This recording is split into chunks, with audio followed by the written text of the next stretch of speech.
Twelfth class. Good morning all of you. हम पढ़ रहे हैं हमारा इतिहास भाग 1, जिसमें हमारा विषय 3 चल रहा है, बंधुत्व, जाति और वर्ग। इसमें हमने देखा साहित्यिक जो स्रोत हैं उनका इस्तेमाल इतिहासकार और महाभारत दोनों में किया गया था। इतिहासकारों ने अनेक प्रकार के जो ग्रंथ लिखे हैं, साहित्य लिखे हैं, उनमें हम उन साहित्यों के द्वारा विशेष प्रकार की जानकारी प्राप्त करते हैं। पाली, प्राकृत, तमिल भाषाओं में लिखे गए और संस्कृत भाषा में लिखे गए ग्रंथों के आधार पर। ये कल हमने पढ़ लिया था। यहाँ बताया गया था कि इतिहासकार और जो लेखक हैं वो श्रोता के आधार पर, जो सुनने वाला है, पाठक या श्रोता, उसकी अभिरुचि को ध्यान में रखते हुए इतिहास की जो घटनाएं हैं उनका वर्णन करते हैं। और महाभारत जैसे बड़ा जो ग्रंथ था, जटिल जो ग्रंथ था, उसकी रचना की गई थी। अब बात करेंगे हम भाषा और विषय वस्तु की। तो हम महाभारत की बात कर रहे थे, तो महाभारत जो ग्रंथ है उसकी भाषा कैसी है? संस्कृत भाषा है। और हालांकि अन्य भाषाओं में भी इसके संस्करण मिलते हैं बाद के जो लिखे गए हैं, लेकिन प्रमुख रूप से ये संस्कृत भाषा में लिखा गया है। और जो महाभारत में जो प्रयुक्त संस्कृत भाषा जो है वो वेदों की संस्कृत से कहीं अधिक सरल है, क्योंकि वेद में जो भाषा संस्कृत है वो थोड़ी जटिल है, उसे हम कर्मकांडी कह सकते हैं, या वेदों में कठिन संस्कृत है। और लेकिन महाभारत में सरल संस्कृत का प्रयोग किया गया है, और इसको हम बड़े स्तर पर समझ भी सकते हैं। इतिहासकार इस ग्रंथ की विषय वस्तु को दो मुख्य शीर्षकों में, एक आख्यान में, एक उपदेशात्मक में, यानी कि इस जो पूरी जो घटना है इतिहास हमारे महाभारत की, इसको हम दो मुख्य शीर्षकों में बांट सकते हैं। एक तो आख्यान, यानी कि इसमें जुड़ी हुई कहानियाँ, और दूसरे हैं उपदेश। दो भागों में इस ग्रंथ को हम विषय वस्तु को बांट सकते हैं। तो जो आख्यान है वो तो क्या है? कहानियों के संग्रह है। और जो उपदेशात्मक है उनमें उपदेशात्मक भाग, यानी समाज के आचार नियम क्या क्या होने चाहिए, क्या मानदंड होने चाहिए, उनके बारे में बताया गया है। अधिकतर इतिहासकार इस पर एक मत भी हैं कि महाभारत जो है वो एक भाग में नाटकीय कथानक है और जिसमें कुछ उपदेशात्मक अंश बाद में जोड़े गए हैं। यानी जो पूरी कहानी है उसमें कहीं कहीं छोटे छोटे घटनाएं जोड़ी गई हैं, कहानियां जोड़ी गई हैं, और उन कहानियों के साथ साथ कुछ उपदेशात्मक अंश भी जोड़े गए हैं। यहाँ इस चित्र में जो बताया गया है कि जिस प्रकार जब युद्ध हो रहा था उस समय जो भगवान श्री कृष्ण हैं वो अर्जुन को उपदेश देते हैं, उसका यहाँ पर चित्र बताया गया है। अब जब महाभारत की बात करते हैं हम, तो महाभारत में जो आरंभिक संस्कृत परंपरा है उसके आधार पर उसको इतिहास की श्रेणी में रखा गया कि महाभारत ग्रंथ कैसा है? ऐतिहासिक ग्रंथ है, इतिहास का ग्रंथ है। और वास्तव में ऐसा ही था, क्योंकि युद्ध की घटनाओं का वर्णन किया गया, युद्ध का स्मरण दिलाया गया है। कौरव और पांडवों के बीच में जो महाभारत का युद्ध हुआ था वही इसका मुख्य कथानक है। मुख्य जो कहानी है वो क्या है? महाभारत की युद्ध की है। इसलिए इसको युद्ध की जो पुष्टि हुई है उसके आधार पर हम यही मानते हैं कि ये जो है वो इतिहास के पर आधारित है। अब एक लेखक और कई लेखक अलग अलग विचार बताते हैं किसी ग्रंथ पे, और तिथियां जो है, तारीखें जो हैं वो अलग अलग होती हैं। अब जैसे कि महाभारत की बात करें तो अब सबसे पहले किसी भी साहित्य के बारे में कहा जाता है कि यह ग्रंथ किसने लिखा, तो बहुत सारे उत्तर होते हैं। कोई किसी अलग राइटर का नाम बताएगा, कोई किसी अन्य लेखक का नाम बताएगा। तो जो मूल कथा है उसके रचयिता भाट सारथी थे, जिनको उस समय सूत कहा जाता था। सूत पुत्र, यानी कि जो राजाओं के साथ, क्षत्रिय जो राजा थे जो युद्ध में जाते थे उनके साथ जाते थे, ये भाट और सूत। भाट सारथी कह दो या सूत कह दो। और वहाँ पर जो उनकी विजय या उपलब्धि होती थी उनको उनके लिए कविताएं लिखती थी। तो ये एक तरह से जो लिखना था वो मौखिक रूप से था कि उन्होंने जो कविताएं लिखी उस समय बोली, उनका यशगान गाया। बाद में इसको धीरे धीरे लिख करके उसको सुरक्षित कर लिया गया लेखकों के द्वारा। और फिर धीरे धीरे 5वीं शताब्दी ईसा पूर्व में ब्राह्मणों ने इस कथा प्रारंभ पर अपना अधिकार कर लिया कि अब भाट और सारथी हैं, सूत जो थे उनके स्थान पर कौन आ गए? ब्राह्मण। अब वो कथा परंपरा लिख रहे हैं। यानी कि पहले तो जो कुछ भी बोला जा रहा था, गा कर के गाया जा रहा था, भाट और सारथी, सूत जिनको कहते थे, ये युद्ध क्षेत्र में जाते थे और विजय की इनकी कविताएं लिखते थे, जो मौखिक रूप से होता था। बाद में ब्राह्मण आ गए और इन्होंने क्या कर लिया? लिखा उसको कहानी के रूप में।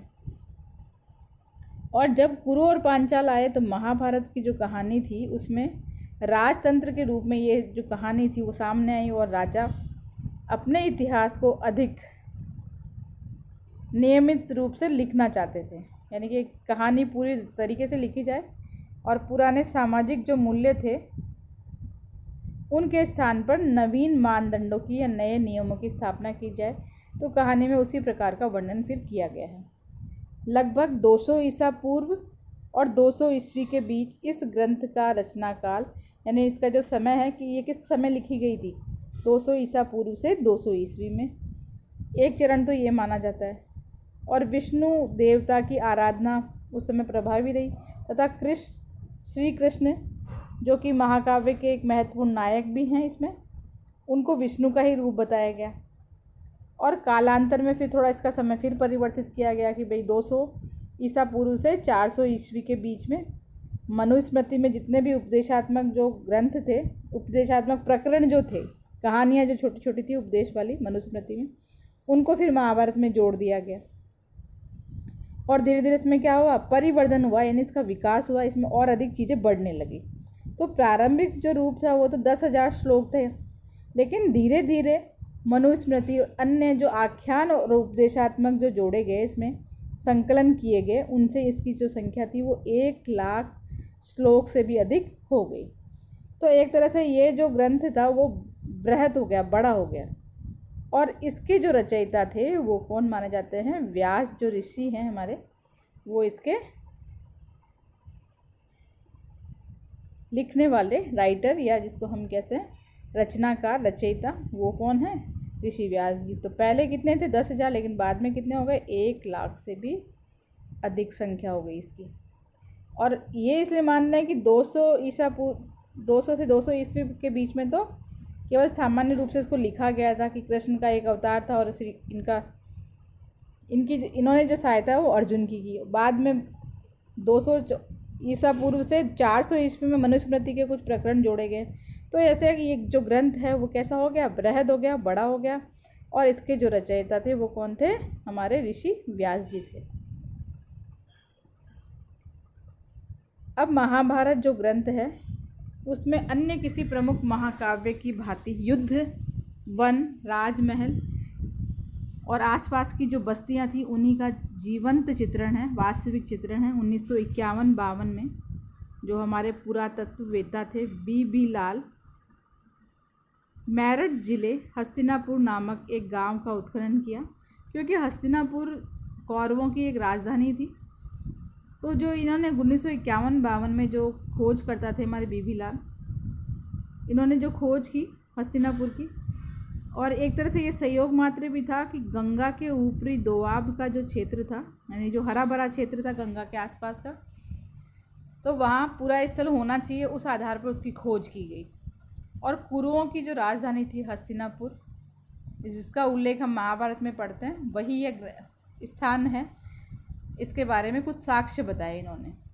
बी लाल ने यहाँ आबादी के जो 5 स्तर हैं उनके साक्ष्य मिले इनको, जिसमें से 5 स्तर के साक्ष्यों में से दूसरा स्तर और तीसरा स्तर वो महत्वपूर्ण है। दूसरे स्तर में लगभग 12वीं से 7वीं शताब्दी पर मिलने वाले घरों के बारे में बताया था इन्होंने, यानी कि जो दूसरा स्तर है उसमें क्या बताया इन्होंने कि जिस सीमित क्षेत्र का उत्खनन हुआ वहाँ पर कुछ घर बने हुए थे, लेकिन वो मिट्टी के थे, कच्ची मिट्टी और कच्ची दीवारें थी, और सरकंडे की छाप और मिट्टी पर कुछ प्लास्टर करके उनकी जो दीवारें बनाई गई थी, उन पर प्लास्टर चढ़ाया गया था। लेकिन जब तीसरे स्तर की बात करते हैं तो वहाँ 6ठी से 3री शताब्दी का इसका समय बताया गया ईसा पूर्व। उसमें बताया गया है कि तृतीय काल में जो घर हैं वो कच्ची ईंटों की जगह अब कैसे हो गए हैं, पक्की ईंटों के बनने लगे हैं। और जो शोषक घट है वह ईंटों के नाले, गंदे पानी की निकास की व्यवस्थाएं भी थी, कुछ वलय यानी गोल कुएँ आदि भी थे, और गंदगी और मल आदि निकलने के लिए भी निकासी बनाए गए थे, खड्डे मतलब गर्त यानी खड्डे बनाए गए थे। तो इस प्रकार प्रयोग किया जाता। तो इन्होंने जो खोज की थी 1951-52 में की थी, किसने की थी, बी लाल ने। और किस जगह स्थान पे की थी, मेरठ में। इसको हस्तिनापुर इसका नाम दिया गया था। और इसमें 5 स्तर थे, जिसमें दूसरा और तीसरा ये 2 स्तर महत्वपूर्ण थे। दूसरे स्तर में तो क्या था, कच्चे ईंटों का था और तीसरे स्तर में था पक्की ईंटों का, जहाँ पर निकास आदि की भी व्यवस्था की गई थी इस प्रकार से। और ये जो नगर था उसका जो चित्रण था वो महाकाव्य के कथानक में बाद में जोड़ भी दिया गया कि जो महाभारत है उसमें इस प्रकार के लोग महानगरों का विकास होता था। ये जो महाकाव्य था महाभारत, उसमें ये अंश जोड़ा गया था कि पहले कच्चे घर थे और बाद में धीरे धीरे पक्की ईंटों से मकान बनाए जाने लगे थे। ये घटनाक्रम भी इस कथानक में, इस इतिहास महाकाव्य में जोड़ी गई थी। तो ये कवियों की कल्पना थी और साक्ष्य जो हमें मिले हैं अभी हस्तिनापुर के, जो बीबी लाल जी इतिहास जो पुरातत्ववेत्ता हैं उन्होंने ढूंढे हैं, तो ये प्रमाणित नहीं कर सकते हैं देखा जाए तो, क्योंकि ये जो घटनाएं हैं जो लिखने वाले जो लेखक उन्होंने अपने इतिहास के आधार पर लिखी है और इन्होंने जो साक्ष्य ढूंढे हैं वो अपने आधार पर ढूंढे। तो महाभारत की सबसे चुनौती, एक उदाहरण और था इसमें कि महाभारत में देखा जाए तो द्रौपदी जो है वो पांडवों से विवाह करती है और बहुपति विवाह का उदाहरण भी हमें महाभारत की कहानी से मिलता है। और ये अंश हम जानते हैं कि जो पांडव हैं 5 थे और द्रौपदी 1 थी, तो एक तरह से बहुपत्नी विवाह का इसमें वर्णन किया गया है। यहाँ एक कहानी जैसा भी आपको घटनाक्रम पढ़ने के लिए मिलेगा, इसे आप पढ़ें। द्रुपद राजा की कहानी है जिसकी पुत्री का विवाह, द्रौपदी का विवाह पांडवों के साथ किया जाता है।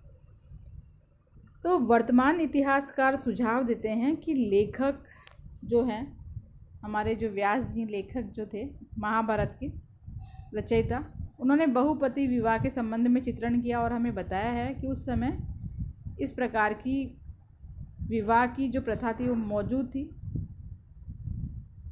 तथा इसका स्पष्टीकरण भी दिया है कि उस समय बहुपति और उस की प्रथा जो थी वो ब्राह्मणों के लिए अमान्य थी, ब्राह्मणों में ऐसा नहीं होता था।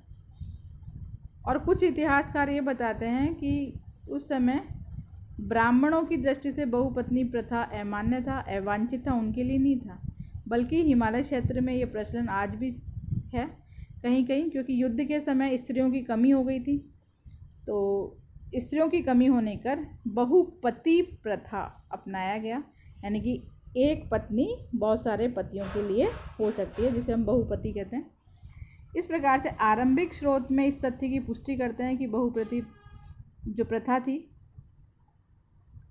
न तो एकमात्र विवाह पद्धति थी, न ही यह सबसे अधिक प्रचलित थी। यानी कहीं कहीं ऐसी घटनाएं मिलती है, सब जगह ऐसा नहीं था, क्योंकि ब्राह्मणों के लिए तो ये निषिद्ध था पूर्ण तरह से। तो जो महाभारत के और अन्य जो रचनाकारों ने जो लिखा है कि महाभारत में कुछ पात्रों के साथ इस प्रकार का जोड़ा गया है, द्रौपदी के साथ जैसे पांडव के साथ, तो वहाँ घटनाक्रम सही भी है, गलत उसको हम नहीं ठहरा सकते हैं, क्योंकि वो एक हमारी साहित्य ग्रंथ की घटना है। और हम ये भी देखें कि जो सृजनात्मक साहित्य है, जो लिखने वाले जो साहित्य रचनाकार हैं हमारे, वो कथा के आधार पर जो जरूरी साक्ष्य हैं उनको भी वो दर्शाते हैं। ऐसा हमें ऐसा देखने को मिलता है। तो आज हमने साहित्य का जो भाग था वो पढ़ा। Thank you.